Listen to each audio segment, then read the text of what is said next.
Jadi L1 itu adalah permintaan uang untuk transaksi dan jaga-jaga yang dipengaruhi oleh si pendapatan. Satu. Sementara LSP atau permintaan uang untuk spekulasi itu bisa kita tulis sebagai L2 sama dengan fungsi dari kira-kira apa nih yang mempengaruhi investasi biasanya apa? Suku bunga. Apa? Saya dengar sama-sama? Suku bunga. Betul. Tingkat suku bunga. Jadi LSP itu adalah permintaan uang untuk spekulasi yang dipengaruhi oleh tingkat suku bunga. Tapi apakah ini yang akan kita tulis di persamaan LM? Enggak. Ini cuma cara bacanya aja. Sementara simbol atau konotasi yang kita pakai nanti dalam rumus LM adalah K kecil Y besar, yang mana K adalah delta L1 per delta Y. Apa maksudnya? K ini adalah, saya ulang ya gampang ya, sensitivitas permintaan uang L1 atau permintaan uang untuk transaksi dan jaga-jaga yang dipengaruhi pendapatan. Itu cara bacanya. Oke? Jadi L1 itu dipengaruhinya oleh pendapatan. Sementara L2 ini dipengaruhinya oleh tingkat suku bunga. Nulisnya gimana? MO plus M yang dipengaruhi oleh N. Cara bacanya gimana? Non ingat? Rumus kita konsumsi C sama dengan A plus B atau C sama dengan CO plus C kecil Y. Ingat gak cara bacanya? Ingat gak cara bacanya? Ingat gak? CO apa? Konsumsi otonomos atau konsumsi yang akan terus dikeluarkan meskipun pendapatan kita nol.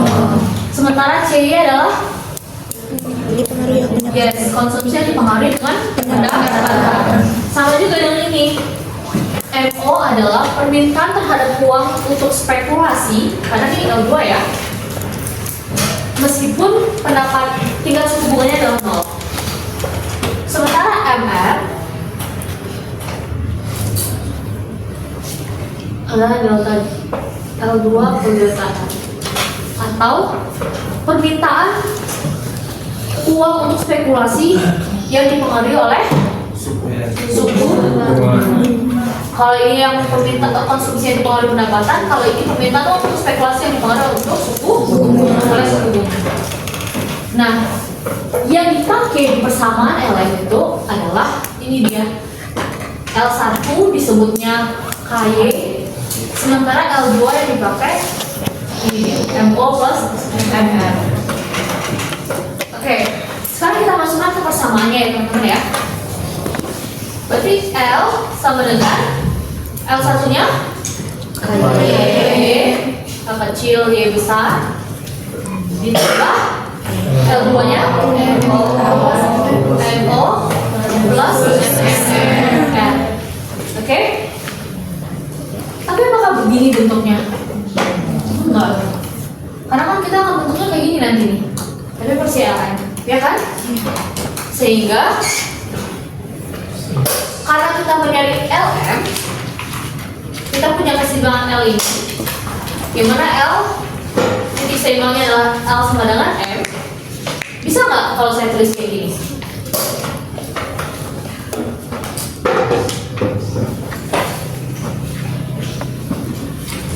Bisa nggak saya tulis kayak gini? Bisa. Kira-kira bisa nggak? Bisa. Kenapa bisa? Karena L sama dengan M. Karena L itu kan fungsinya ini, ya kan? M ya udah M. Karena kan titik keseimbangan kita L adalah ini tadi. Ingat ya? Paham ya? Ada yang ketinggalan sama angkat tangan. Gak ada saya marahin bener. Ada yang ketinggalan nggak? Dipahami? Oke. Tapi kan ini kita adalah keseimbangan L sama dengan M ya. Tapi apakah begini bentuknya nanti? juga. Karena keseimbangan itu bentuknya adalah Y sama dengan sekian sekian. Nah, kita punya fungsi ini. Sekarang kita cari dalam bentuk Y-nya. Berarti kita mana yang bisa disederhanakan lebih dulu? Yang kita cari adalah Y ya. Saya sambil jawab kok kamu bisa nulisnya. Berarti KY sama dengan M ini digeser ke kanan jadi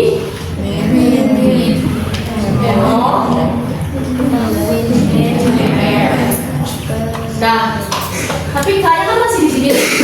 Sementara kan kita punyanya Y sama dengan kan? Berarti Y sama dengan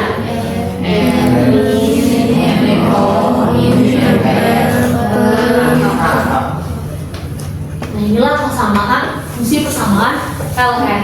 Tapi kadang di buku ada juga yang tulis begini. Y sama dengan M min NO per K minus M per K dikali M. Kadang ada juga yang tulis begini. Nah, inilah turunan dari fungsi persamaan L N M. Ada yang ketinggalan? Kenapa fungsinya bisa berbentuk seperti ini? Ada yang catat ya masing-masing ini penjelasannya apa? Ingat tapi ya. Terus saya tulis.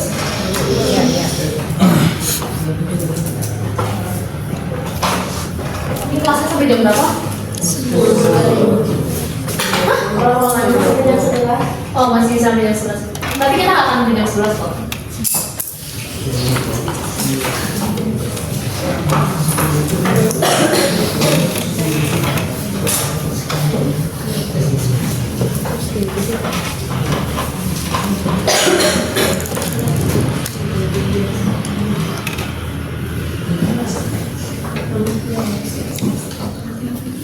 Tadi yang belum saya kasih nama K ya.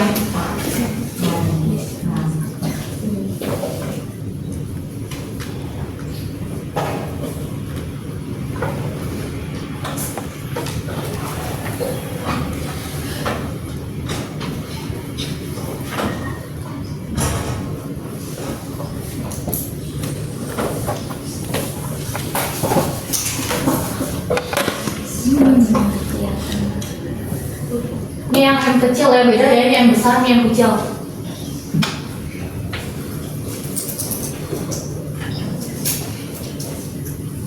Semoga terbaca, kalau nggak terbaca bilang saya.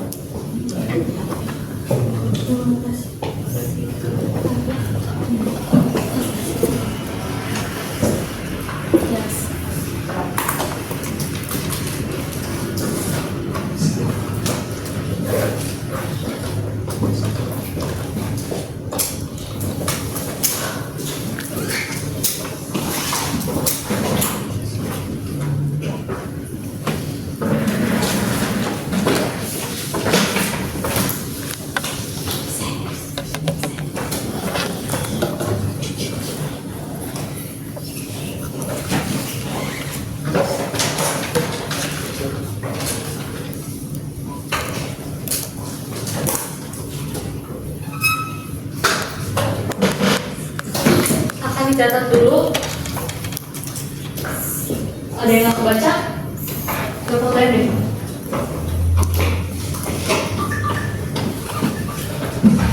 Itu ini ya, hilang ya.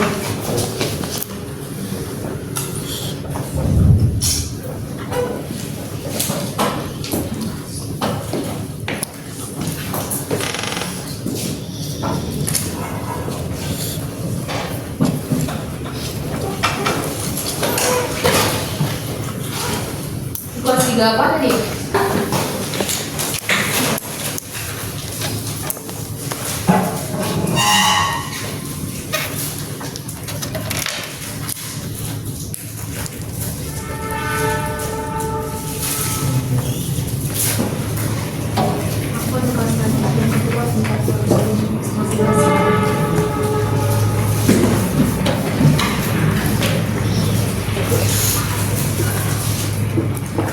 Tadi kan kita udah sama ya, keseimbangan ketika L sama dengan M. Kita masuk sama soal ya teman-teman ya.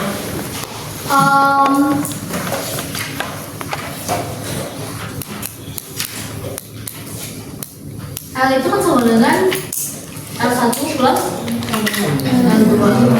Di mana L1 terdiri dari L2, LT dan L2 terdiri dari Oke. Saya punya soal. Diketahui L untuk transaksi sebesar 0,4Y.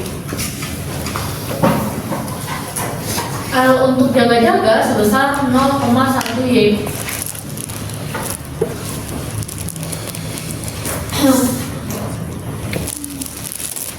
Sementara L untuk spekulasi sebesar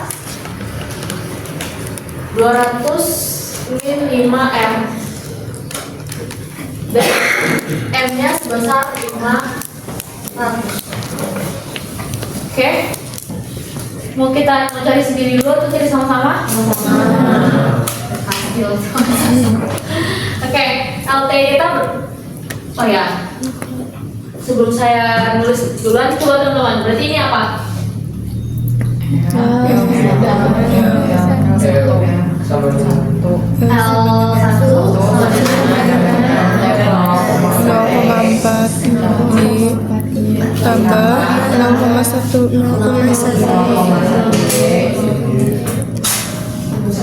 0,5 enggak belum. Cari dulu dong ini. 0,5 L2 kita berapa? 205M. Nah, biar dapat kita yang satu dari L2 nya ya.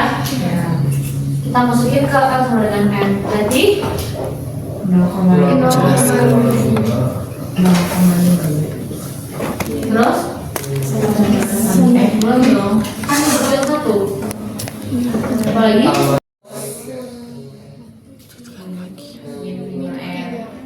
Terus? Terus apa lagi? Ini loh. Tadi udah nih. Sama dengan kan? Oke, karena kita udah Y-nya, kita tinggalin si Y di kiri. Selebihnya teman-teman kita geser ke kanan kayak tadi ya.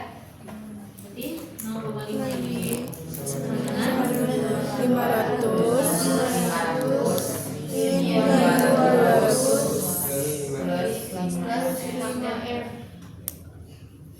Oke, mana yang bisa kita jumlahkan dulu?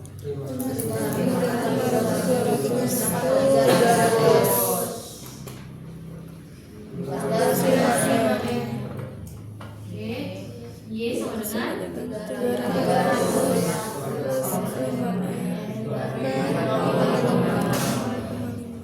Y sama dengan 600 plus 5.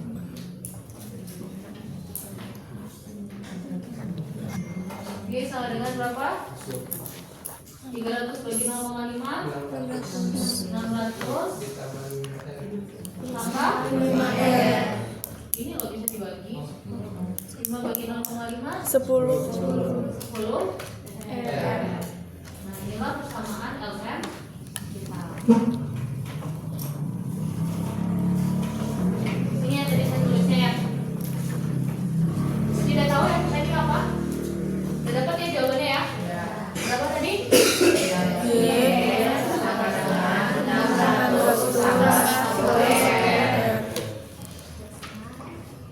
Nah, ini baru persamaannya. Belum gambarnya. Saya gambar gimana ya enaknya ya?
minggu lagi ya, seminggu lagi bahkan.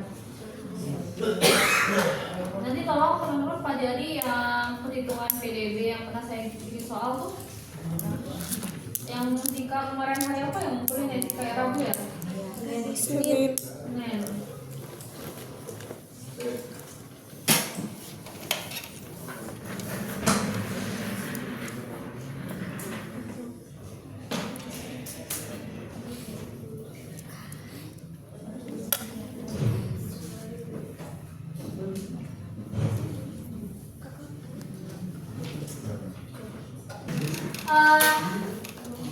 Kita kan kemarin udah kemudian saya kasih tahu gambaran petanya dulu ya teman-teman ya. Jadi kan kita kemarin gambar kurva ya.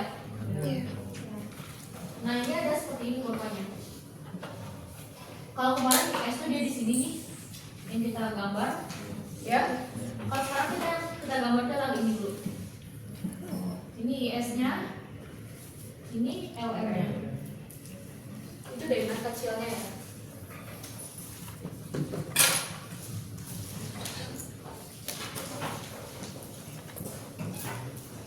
Oke, sekarang kita fokus ke LM dulu, mana yang kita pelajari LR, IS kita ada gambarnya, nanti kita salin ke sini gambar kemarin. Tapi kita namai dulu kurvanya. Kamu lihat kan gambar menamai kurvanya gimana? Horizontal, vertikal. Ingat yang di kuadran 4 ada apa aja? Sini sebagai apa?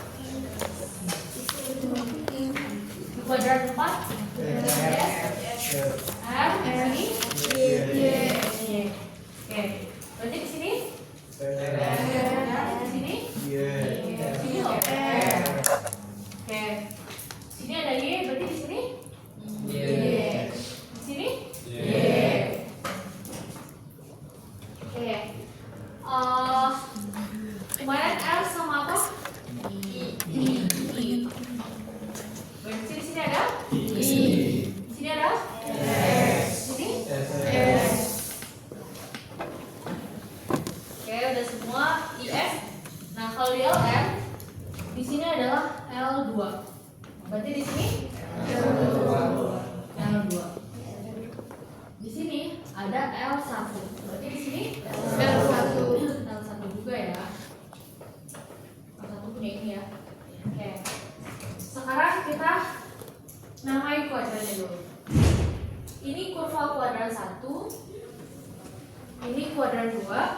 Ini kuadran 3 dan ini kuadran 4. Nanti di kuadran 4 ini lo bertemu si IS dan ILM itu keseimbangannya. Oke? Nah, di kuadran 2 ini yang nama lainnya selain kuadran 2 adalah kuadran jembatan. Dia akan menjembatannya antara kuadran 1 dan kuadran 2. Ini Oke, kita mulai dari kuadran 1. Saya bikin perhitungannya di samping sini biar teman-teman gak bingung ya. Kita mulai dari kuadran 1 dulu. Kita cari titik keseimbangan di sini dulu, kita gambar. Tadi kita punya L2 berapa teman-teman? 200 min 5 R. Kita ketahui nih L2-nya ini ya. Nah, sementara kan kemarin di contoh yang saya ajarkan itu kita punya 2 R. Ya kan? Ada 2 asumsi R atau 2 asumsi suku bunga. Ada berapa aja R-nya kemarin? 10 dan 15. Oke? Nah, kita mau nyari di tingkat R10 dan 15 ini L2-nya berapa? Caranya gimana dong? Berarti masukin. Berarti ketika kita contoh R-nya 15 dulu ya. Ketika R-nya 15, maka L2-nya sama dengan 200 min 15 kali 15. berarti 75 min 75 berarti 135. ternyata di tingkat suku bunga 15, maka permintaan uang untuk spekulasinya adalah 192.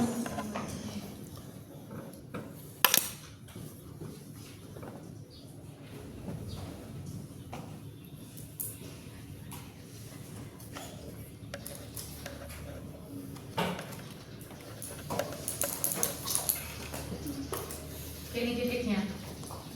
Nah, kita masukin ketika ada 10 sekarang. Berarti L2 nya berapa? 200 min 10. 200 min 50. 150. Berarti ketika R-nya 10. benar tadi ada bis tuh nggak? Jepit tangan saya. Oh, saya bawa nih masuk. Rasa R-nya. Ketika R-nya 10, berarti L2 nya 150. Nah, ini maksudnya apa nih? Bisa ada yang bisa artiin nggak? Kenapa ketika tingkat suku bunga tinggi justru L2 nya rendah? Permintaan uang untuk spekulasinya rendah. Kenapa tuh? Karena biaya investasi, biaya spekulasinya mahal. Makanya ketika tingkat suku bunganya tinggi, keinginan orang untuk spekulasi itu nggak mau, rendah. Kenapa? Karena mahal. Contohnya emas deh, sekarang harganya berapa? Taruhlah 25 ya, 2,5 1 gramnya misalnya. Teman-teman lebih mau megang uang cash aja, disimpan pegangannya tuh di emas. Ketika harganya 2,5 loh, mahal. Megang cash aja kan, gak usah beli emas. Tapi pas harga emasnya turun, lebih pengen beliin ke emas atau buat dipegang cashnya? Kayak gitu. Maka hubungan tingkat suku bunga dan L2 itu adalah negatif. Jadi ketika tingkat suku bunganya lagi tinggi, orang-orang megang, mending ya pegang aja duitnya, ngapain gitu loh, mahal kan obligasinya gitu. Tapi ketika tingkat suku bunganya turun, obligasinya harganya murah, akhirnya beli barang-barang kan diborong gitu obligasinya. Makanya hubungannya negatif.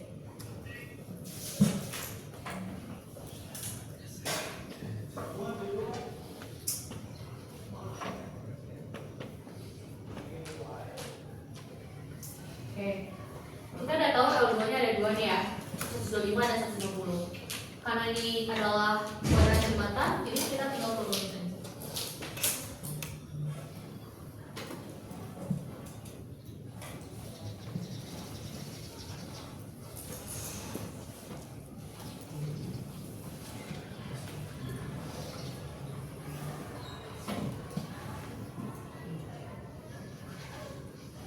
Jadi ini berapa? 125. Ini 150. Oke. Sekarang kita nyari kuadran 1. Gimana ya? Kuadran 2. Di sini aja kali ya? Biar gampang. Ya. Maaf.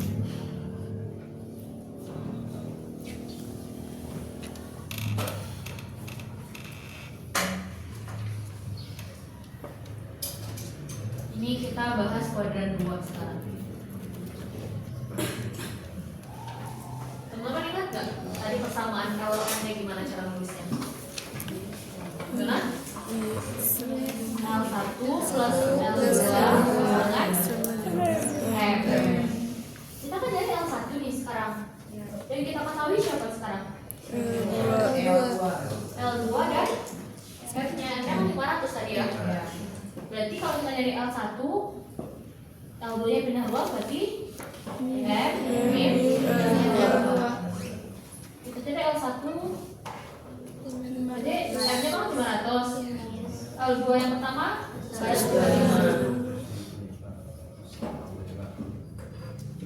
Berarti yang satunya berapa? 375. Oh, ternyata ketika L2 nya sebesar 125, maka L1 nya sebesar 375.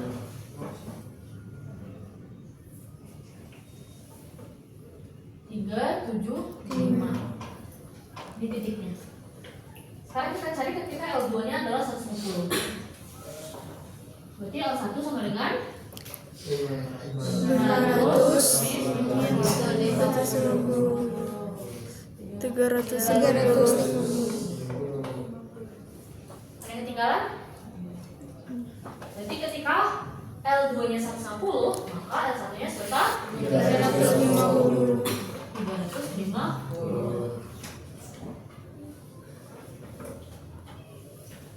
Ini garisnya positif apa negatif? Negatif.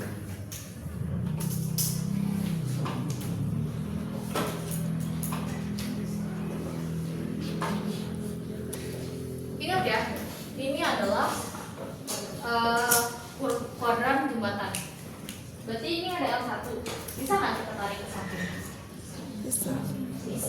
Karena justru ini untuk membalik kita nyari L1-nya gitu. Kan udah dapat kayak 375 dan 350. Tinggal kita tarik ke samping.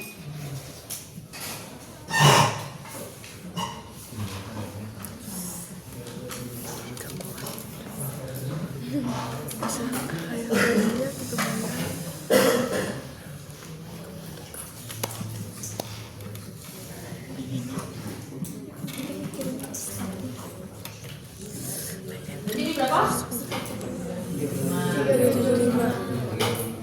Ini 360. Oke. Sekarang kita udah tahu L1-nya nih. Kita cari Y. Oke. Nah, tadi kita ada fungsi persamaan nggak? L1 berapa? Di awal banget.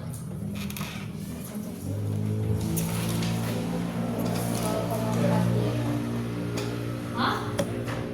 Berapa? 0. L1 sama dengan 0,5Y. 5Y. 0,5Y. Sementara kan kita mau nyari si Y-nya berapa kan? Jadi kita kalau sesuatu yang mau kita cari, geser dia ke kiri. Jadi kita bukan tempat aja ya. 0,5Y sama dengan L1. Y berarti L1. oke. Kita ada punya L1-nya 375 dan 350. Ya kan? Jadi kita masukkan di sini. Karena kita nyari Y-nya. Ya kan? Berarti Y sama dengan 0,5. Berapa? 750. 50. Berarti ketika L1-nya sebesar 375, maka Y-nya sebesar 350. Ini dia.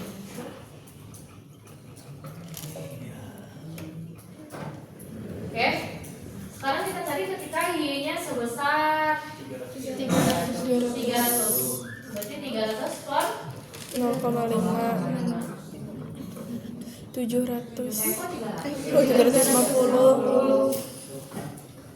ini ya satu lagi ya kita harus tahu ya. Berarti 350.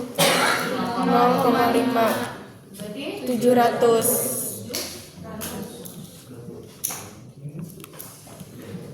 berarti ketika L1 kita 350, maka Y kita sebesar 700.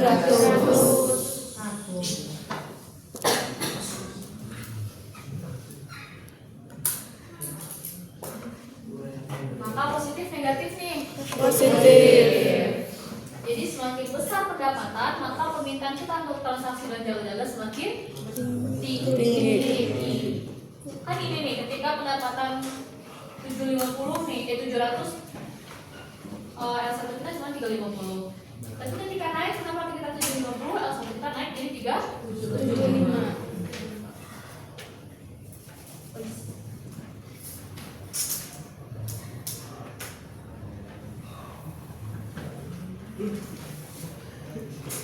Ini ya.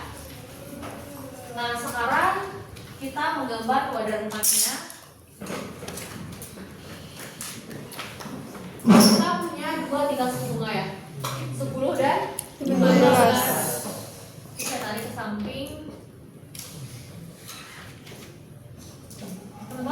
ujian bawa penggaris ya. Saya nggak mau pokoknya jelek, nggak bisa saya baca nanti.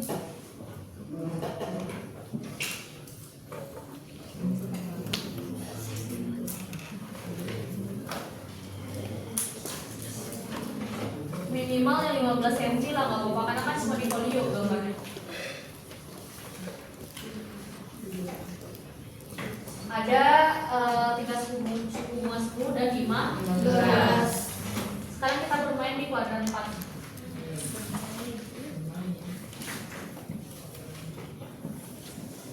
Kuadran 4. Apa persamaan LN kita tadi?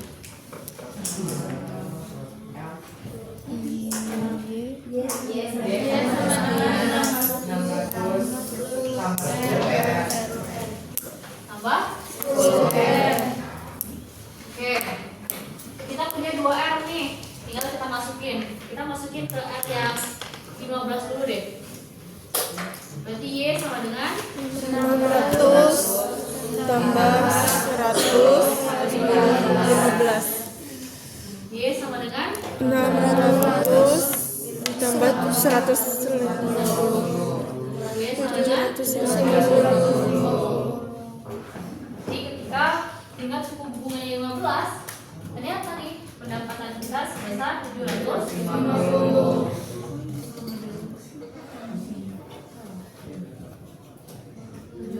Bisa ditarik ya?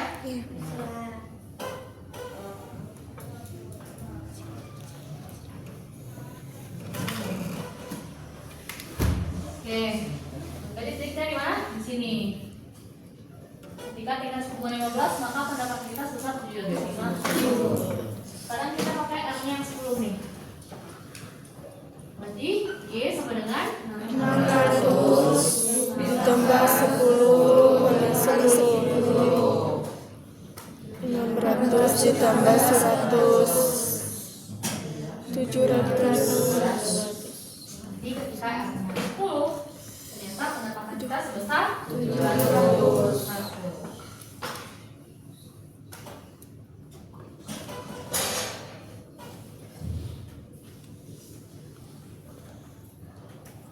Ini 700 ya.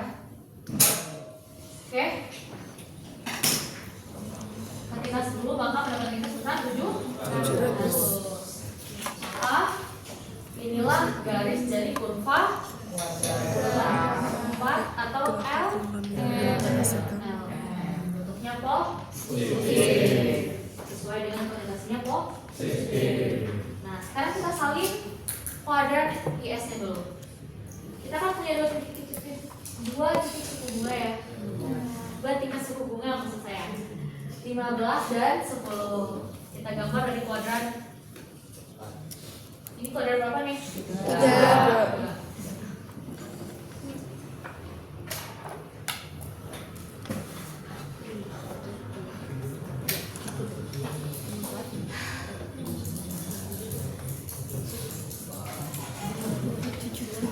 Ini berapa? Ini berapa? 15.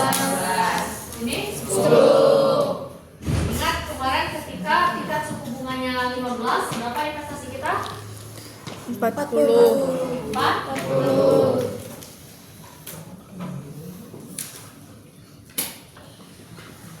Ini 40 ya. Ketika tingkat suku bunganya 10, berapa investasi kita? 60. 60. Ini 60 ya. Sehingga hubungan tingkat suku bunga dan investasi Menurut negatif.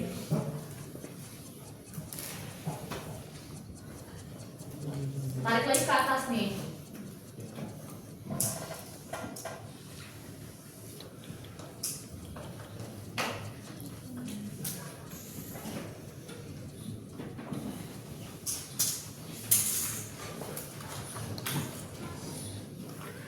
Ingat, sebelum kita menggambar kuadran ini, kuadran S dan saving dan investment, kita perlu menggambar garis tegak lurus kayak gini.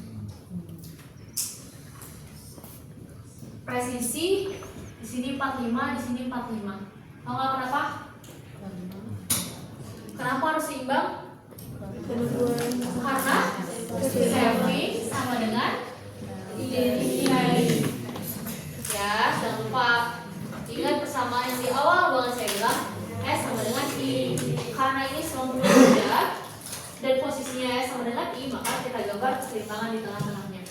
Oke. Berarti ketika I-nya 40, maka S-nya berapa? 40. 40 juga. Ketika I-nya sebesar 60,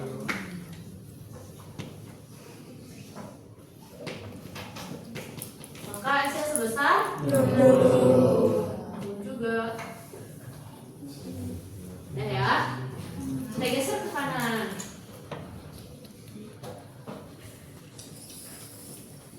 Ini 60, ini 40. ketika saving kita sebesar 60, ternyata berapa pendapatannya teman-teman? 700.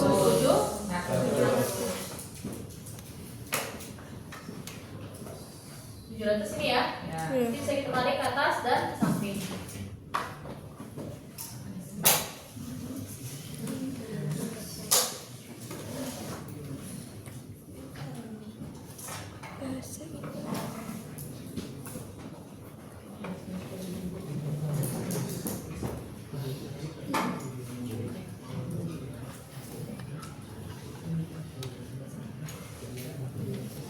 Jangan lupa tarik ke bawah sebagai titik keseimbangannya ya. Nah, ketika saving kita 40, berapa pendapatan kita? 700. Hah? 600. 600.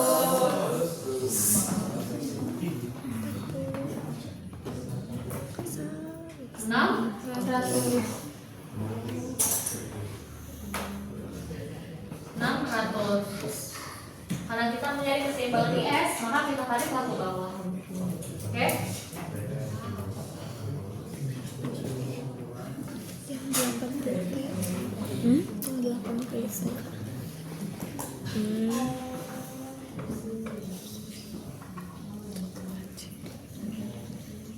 Nanti kita tarik dulu itu dari bawah ya, karena dia minus 80 ya, ingat kemarin ya.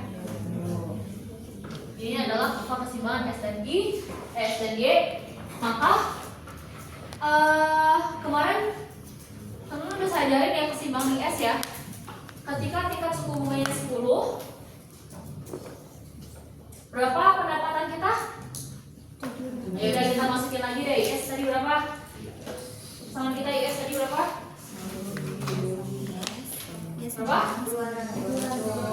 IS 900 ketika ada 10 berarti 900 dikali berarti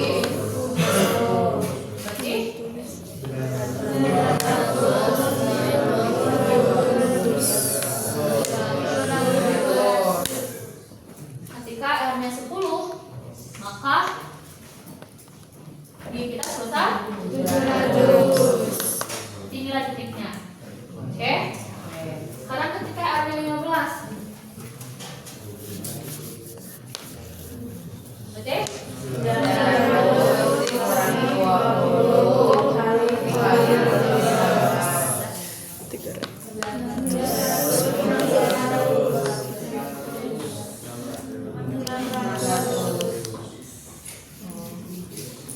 Jadi ketika R15, pendapatan kita sebesar 600. Berarti ada 2 titik ya. Inilah garis keseimbangan IS. Di tingkat suku bunga berapa mereka ketemu? 700. Ini pendapatan 10. Sekarang kita buktikan. IS sama dengan LR. IS kita berapa tadi? 900 min 20 R Sama dengan 600 min X plus 15 R. Oke, kita geser 900. Geser kalau kita samain sama dengan 20. tambah 20 R. dan sebelah kanan ini berapa? 300 Ini 30 ya sama dengan 300. 10. 300 bagi 30? 10. Ini pertimbangan? 10. Hasilnya? 10. Sehingga titik keseimbangan IS dan LM ketika tingkat suku bunga sebesar 10. Itulah kurva IS dan LM. Mantap bukan?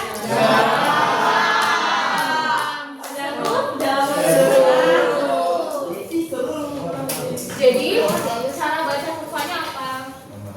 Kurva itu sebenarnya mempermudah kita loh, mempermudah kita membaca hubungan antar dua variabel. Bahkan ini akan kalau teman-teman minat ini akan membantu dengan skripsinya kalau mau bahas makro. Contohnya kayak gini. Kenapa di IS itu kurvanya negatif? Kenapa di LM kurvanya positif? Pasti timbul pertanyaan kan? Ini kan kita melihat antara tingkat suku bunga dan pendapatan, ya kan? IS pasar apa? Barang dan jasa. Atau kita bisa dikatakan di sektor real, ya kan? Kelihatan nggak bisa saya tunjukkan ini nih, kelihatan kan barangnya? Kelihatan kan? Atau kakek berobat deh, kakek saya nih ke klinik berobat ke dokter. Itu bagian dari jasa, kelihatan kan transaksinya? Duitnya masuk ke si dokter sebagai pendapatan, ya kan? Nah jadi kalau di sektor real, kenapa hubungan antara R dan Y itu negatif? Karena di sektor real itu orang investasi modal kan dalam bentuk barang dan jasa ya, ya nggak? Ketika tingkat suku bunganya tinggi, orang-orang jadi males nggak minjem ke bank untuk investasi di barang dan jasa, iya kan? Males kan? Karena mahal gitu. Makanya ketika tingkat suku bunga tinggi, pendapatan orang yang cenderung lebih rendah. Karena ya udah dengan modal dan investasi yang ada aja, maksudnya dengan barang dan jasa yang ada aja dijual gitu. Tapi ketika barang tingkat suku bunganya rendah, orang-orang mau nggak minjem ke bank? Mau nggak? Mau, lebih murah kan? Akhirnya apa? Akhirnya ke saya nih, saya jual pulpen gitu. Ketika harga suku bunga rendah, saya mau pinjam uang ke bank. Saya pinjam uang ke bank, akhirnya saya stok lah pulpen-pulpen baru untuk saya jual. Maka ketika tingkat suku bunga rendah, pendapatan saya meningkat. Kayak gitu. Makanya di S itu dia negatif. Sebaliknya di LM, LM itu pasar apa? Pasar uang. Kita asumsikan dengan obligasi, ya teman-teman ya. Awalnya misalnya harga obligasinya adalah 10 juta. Harga biasanya misalnya 20 juta. Saya mau beli apa enggak? Harganya biasanya 20 juta nih. Tapi sekarang lagi 10 juta. Beli dong. Iya kan? Ya. Saya simpan di uangnya, udah kesimpan nih obligasi saya 10 juta di bank ya. Ternyata ketika saya udah nyimpan 10 juta di bank obligasi saya, suku bunganya naik misalnya 100% contoh ya, mungkin di dunia nyata kan? Berarti keuntungan saya di bank yang awalnya nilai obligasi saya cuma 10 juta, naik 100% jadi berapa? Jadi 20 juta, karena kan dia plus 10 juta kan jadinya. Ya kan? Karena kan dia dari 100% misalnya. Sehingga dengan kenaikan tingkat suku bunga, maka pendapatan saya atau uang saya yang di bank itu naik apa turun? Naik. Makanya di kurva LM korelasinya positif. Oke. Pahami kan? Mudah kan makro? Mudah. Gampang. Makanya kalau saya tanya teman-teman mau saya pakai standar di UN ini atau standar saya waktu kuliah di UI, saya tanyakan. Ya nggak apa-apa bu, maju semangat kan di awal. Pas saya kasih materi ini. Standar kualitas. Modul apa? Standar kualitas. Coba tanya kelas yang makro yang nggak mampu saya dapat ISL enggak? Atau nggak dapat 7 kuadran ini enggak? Karena saya tanya teman-teman saya alumni ini nggak diajarin ISL, cuman pas sudah ketemu di dalamnya aja nih. Pas sudah di sini aja.